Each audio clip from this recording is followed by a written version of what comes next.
Now, from politics to activism, from science to showbiz, from the boardroom to the football pitch, women are changing the world. And I get to meet some of the most inspirational trailblazers to hear how they've done it, how they've managed to climb the ladder, and what advice they might have for the rest of us along the way. My guest today worked on financial sustainability and corporate responsibility before being put front and centre of the public mind as the co-founder of campaign group Sex Matters, playing a crucial role in events leading up to this week's Supreme Court ruling on the legal definition of a woman. She is Maya Forstater and she joins me now. Maya, welcome to The Ladder. Hi, Cathy. Well, let's start at the beginning. You were born in London, and actually your father was quite a notable character as an American film and TV producer.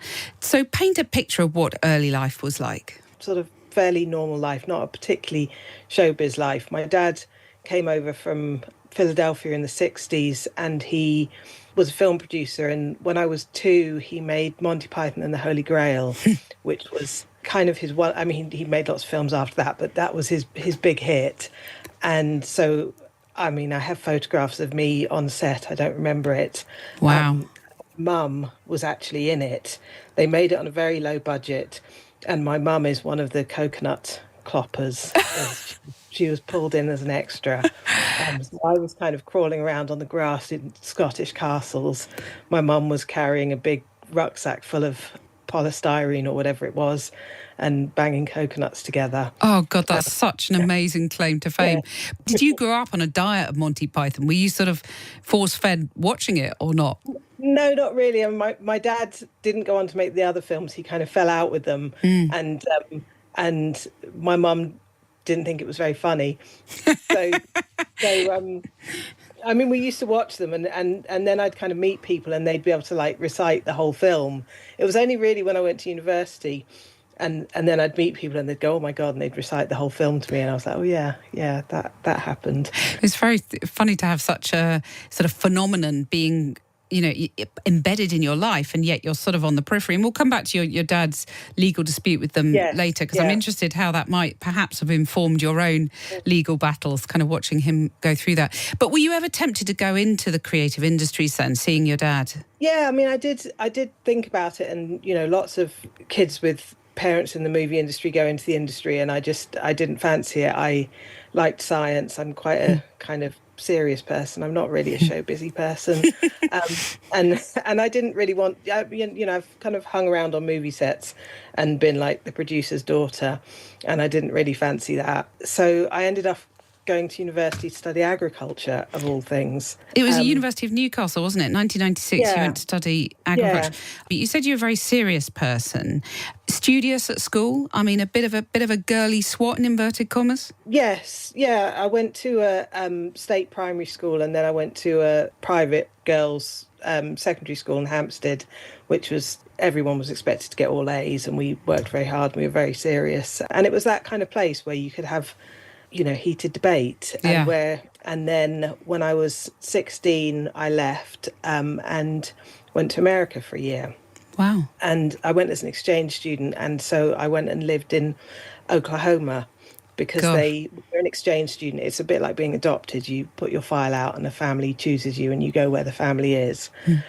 And most exchange students go to the Midwest, the flyover states.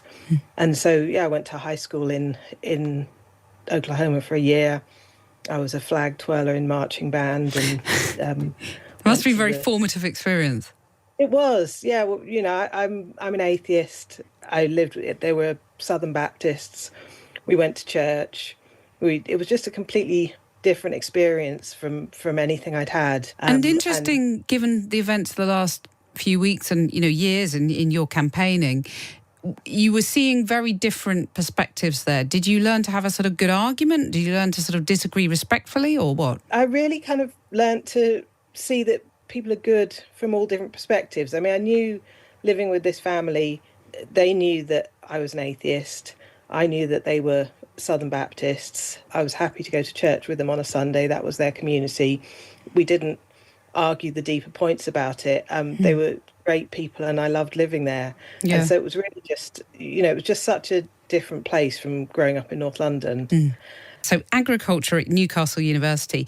Was it rare for a woman to be doing that degree at that time?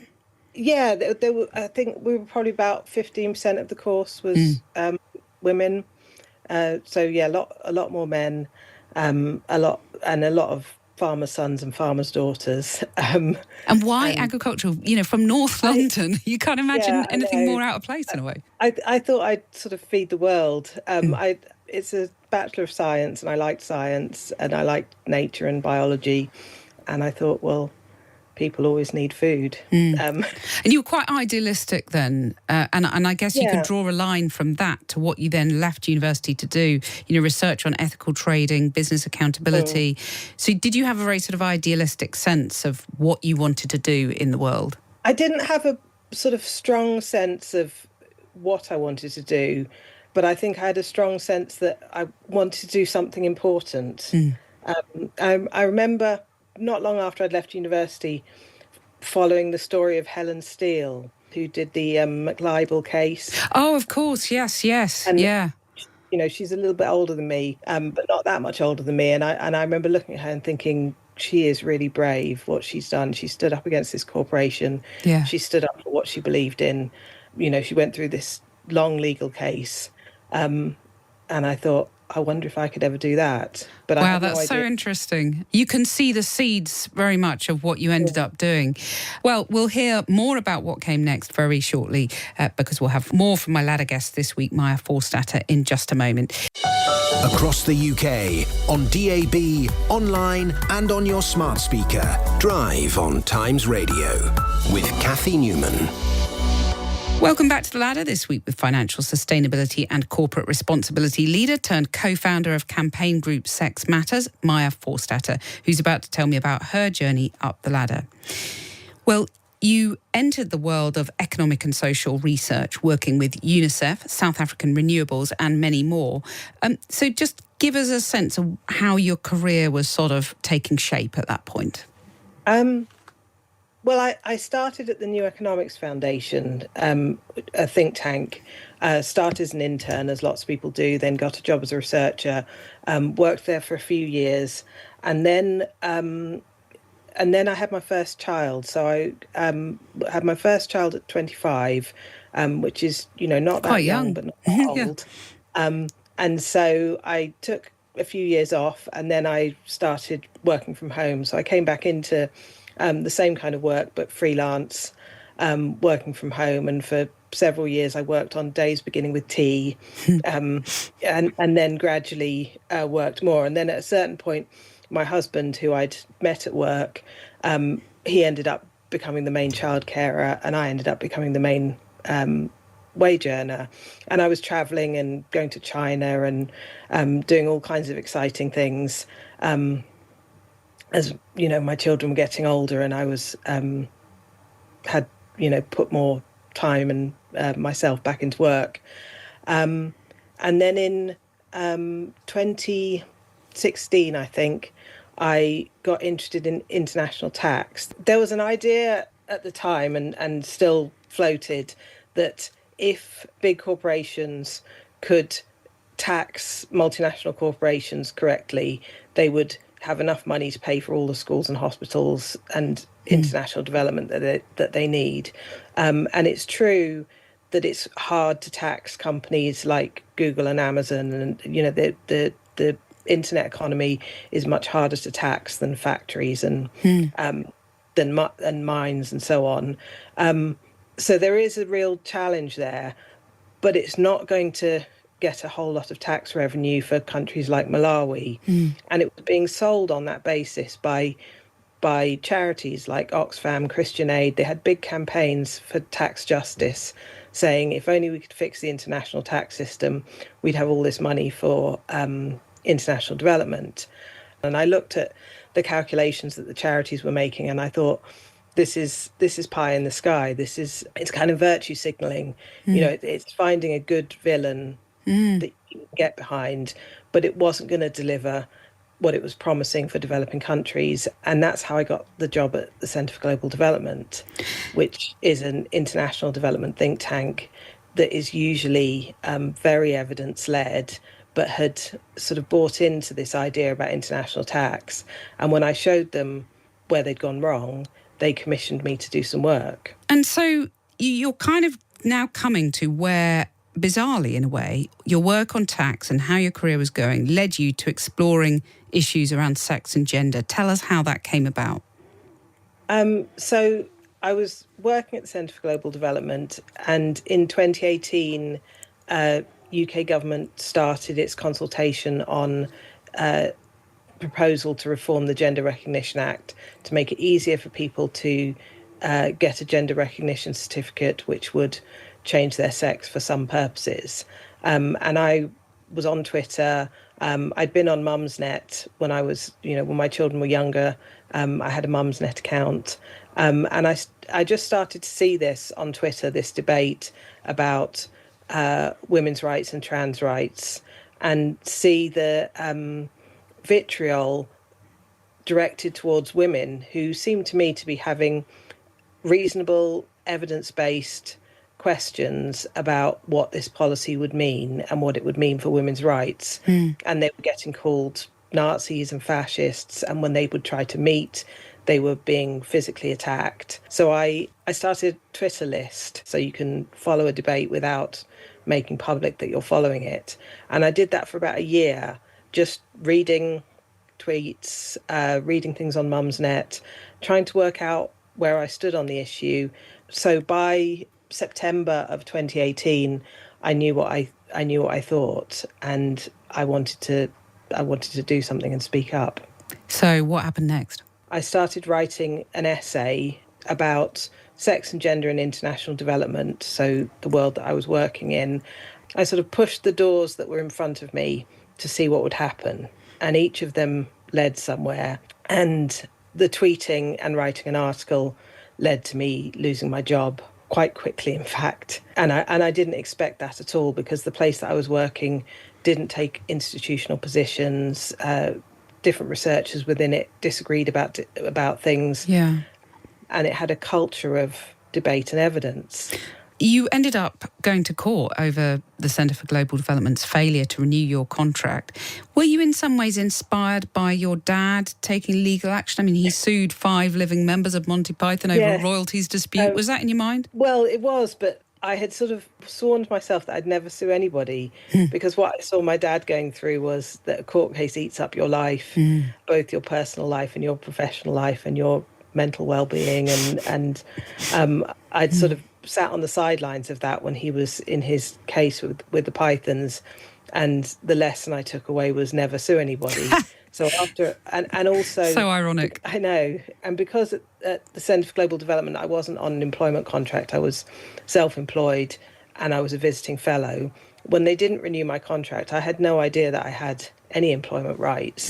So I published the essay, I tweeted about it, and some feminist lawyers got in touch with me who'd been thinking about belief discrimination cases. And Anya Palmer, who became my barrister, spoke to me about being a belief discrimination test case. And I said, I'm never going to sue anybody. Love that. Well, and then it really started taking off in public, didn't it? December 2019. Tell us about one tweet, I stand with Maya. So the first hearing was in November 2019, which was this preliminary hearing about whether the belief, and it's weird to call it a belief, it's just the ordinary recognition that there are 2 sexes, that human beings are mammals, people can't change sex, and that sex matters, that it's important. And I needed to prove that that was a philosophical belief that met the criteria to be covered by the Equality Act. So we'd had that case, the hearing in November, and a month later we got the judgment, which was that I'd lost. And I had crowdfunded the money for it. I'd put myself out in public really for the first time. It was absolutely devastating. And then the next day, I was sort of sitting there reading through the judgment, and somebody sent me this picture of a screenshot of J.K. Rowling. And I thought they'd made it up. I thought it was like a Photoshop that they'd made to cheer me up. And then I looked on Twitter, and it was going mad, and there were just hundreds and thousands of tweets, and J.K. Rowling had tweeted about my case. And that made it go from being, it had some local, national recognition to it was in Variety and the Australian newspapers. And how stressful was that, suddenly being thrust into the public eye? That was very stressful. That was kind of the most stressful part. Every time she tweeted about it, people attacked me as well as her. And they tied us together because they were trying to say that J.K. Rowling is a transphobe because she defended Maya Forstater, who is a transphobe. And my lawyers were saying, don't get into litigating on social media. And the judge in the first case had said, your view is not worthy of respect in a democratic society. And so people had made a little meme with a rainbow that said, quoted that judgment. They'd stick that underneath my name. And at the time, I was still trying to work in the field that I'd been working in. Yeah, it was a strange time. So when it went your way, I mean, what went through your head then? Well, that was 2021. So the whole case took 4 years. I mean, that's incredible, isn't it? Thinking about how long it all took. Yes. And although I was doing other things and I also set up Sex Matters, your life is still on hold until it's done. And you're in this kind of battle mode. I mean, the thing about winning a case is it becomes case law. It becomes, people now talk about Forstater. I've become used to people talking about Forstater, and it's not me. It's the case. That's just really powerful. And so if I hadn't lost at first instance, it wouldn't have made that much difference. So losing my job was, the most important thing I did. And then taking the case and carrying it on to the point where it made a precedent. It was absolutely huge, and it very much sort of paved the way for the ruling this week in the Supreme Court. So let's fast forward to that. The moment that you heard, you were there, weren't you? Yes. I co-founded Sex Matters in 2020 as an organisation to campaign for clarity on sex, law and policy across the UK because, one court case wasn't going to do it. And we intervened in support of For Women Scotland in this case in the Supreme Court. So we were there last November putting arguments, and then we were there this week to hear the judgment. We didn't know in advance what the judge... Sometimes the lawyers are told what the judgment will be, but we weren't. So none of us knew. We went into court and the judge came in and read the judgment. And we thought it could go either way.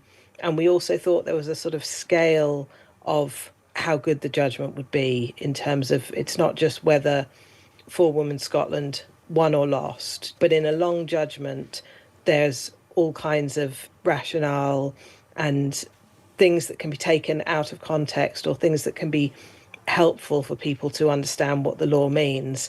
And when the judgment came out, you got everything you wanted. We got everything that we wanted. It's a very clear judgment, and it came to what we think is the right answer, and it set it out very, very clearly. And there is a lot of confusion about implementation, isn't there? I mean, what do you say to people saying, should trans women use men's changing rooms, men's hospital wards? What's your answer? I mean, the Equality Act doesn't tell you have to use any particular service. What the Equality Act does is gives you the ability to sue, like I did, if you're treated unfairly because of a particular protected characteristic.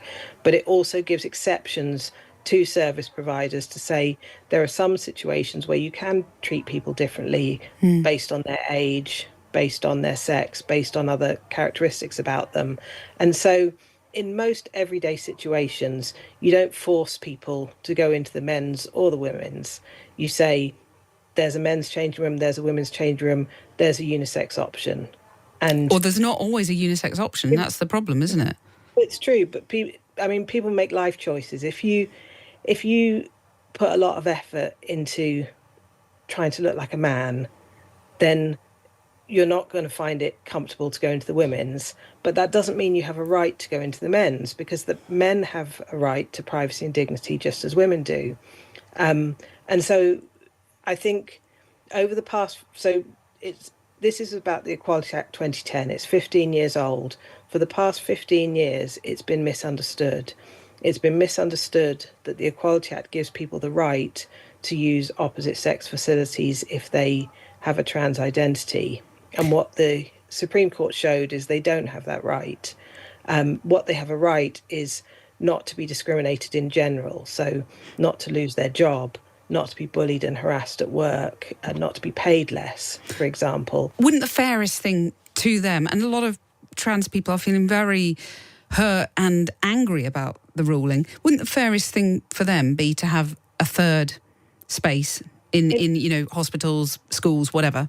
In some situations, it's possible to have a third space, and in others, it's not. So, for example, in prisons, there are men's prisons, there are women's prisons, and within a men's prison, there are lots of different groups of vulnerable prisoners, young prisoners, police officers, men with learning difficulties. There are all different kinds of vulnerable prisoners, and the prison should be able to keep them all safe. And in those situations, all males, however they identify, should be in the men's prison because it's not safe or fair for them to be in the women's. But then in situations like, going to the cinema, there should be men, women and unisex. Everyone should be able to go to the cinema. That's the service you're going in for. And everyone needs somewhere to go to the loo that gives them privacy and dignity. But saying trans women are men, which you do say, do you sort of have any sympathy for trans people who find that very hurtful? I mean, I'm an atheist. I say there's no God. If somebody who sincerely believes in God finds that hurtful, in a pluralistic society, we have to live with that. I don't take responsibility for other people's emotions, and I think they've been promised something that society doesn't owe them. Well, let's move on to final section of the ladder, which is your advice to other women. I mean, you were insistent that you didn't want to take legal action. You saw how it damaged your father's life. So what is your message for women who think they want to take something on, they want to challenge something, but they're really unsure, they want to put their head above the parapet? On this issue, I say to women, don't lose your job. I did that, and I created the precedent, and that means that other people shouldn't have to lose their job. Don't go into this so hard and so fast that you're not aware of the dangers that you're getting into. But at the same time, what we're trying to do is make it much, much less dangerous to talk about this and to assert your rights. And when I won my case, that made it safer for people to speak and to speak in their own name and to say, I have the right to talk about this. But I definitely wouldn't encourage other people to be the next Maya Forstater. And I think there will be more cases because there are other situations that haven't been tested yet. But there are responsibility of the regulator to fix this, not individual women. And what's your advice for dealing with all the abuse that has come your way over the years? Just mute it and move on. They're not important people, idiots on the internet trying to make you feel ashamed. That's what they want to do, is to make you feel ashamed and to make you quiet. And I won't let them win, but I mainly just mute and ignore. That was Maya Forstater joining me on The Ladder. If you're a Times subscriber, you can listen back to the episode on Apple Podcasts from tomorrow. My producer this week was Ollie Cole, my technical operator George Baines. Coming up next on Times Radio, it's Jeff Norcott. Good evening.